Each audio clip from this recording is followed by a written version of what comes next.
বিশ্ব ফুটবলের মর্যাদাপূর্ণ এই পুরস্কারের দৌড়ে এগিয়েছিলেন রিয়াল মাদ্রিদের ব্রাজিলিয়ান তারকা ভিনিসিয়াস জুনিয়র। তবে শেষ মুহূর্তে ব্যালন ডি'অর উঠেছে স্পেনের মিডফিল্ডার রদ্রির হাতে। এরপরই এই পুরস্কার নিয়ে শুরু হয়েছে বিতর্ক। সেই বিতর্কে সরাসরি মন্তব্য করলেন 5 বারের ব্যালন ডি'অর জয়ী ক্রিস্টিয়ানো রোনালদো। গতকাল দুবাইয়ে গ্লোব সকার অ্যাওয়ার্ডসে রোনালদো বলেন, ব্যালন ডি'অর জয়ের সবচেয়ে যোগ্য ছিলেন ভিনিসিয়াস। ওর সঙ্গে অন্যায় করা হয়েছে। রদ্রি পুরস্কারের যোগ্য হলেও ব্যালন ডি'অরটা ভিনির প্রাপ্য ছিল, কারণ সে চ্যাম্পিয়ন্স লিগ জিতেছে এবং ফাইনালে গোলও করেছে। They give to Rodrigo. He deserves to, but I think they should give to Vinicius because he win the Champions League. They score in a final goal. Ballon d'Or হাত ফসকে গেলেও কিছুদিন আগে FIFA the best award জিতেছেন Vinicius.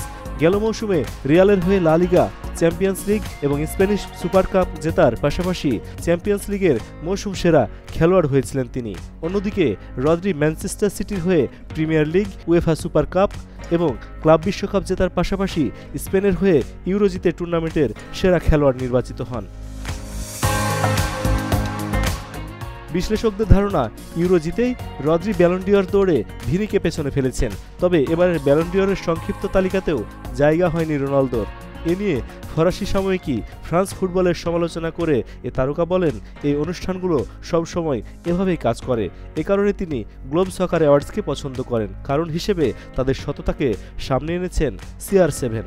The other issues for me is not important. When you deserve, you should give who deserve. But you know, these galas, they always do it the same thing. This is why I love Globe Soccer and continue to do it these galas, because you do it honest award. So this is SM Babu, Asian Post.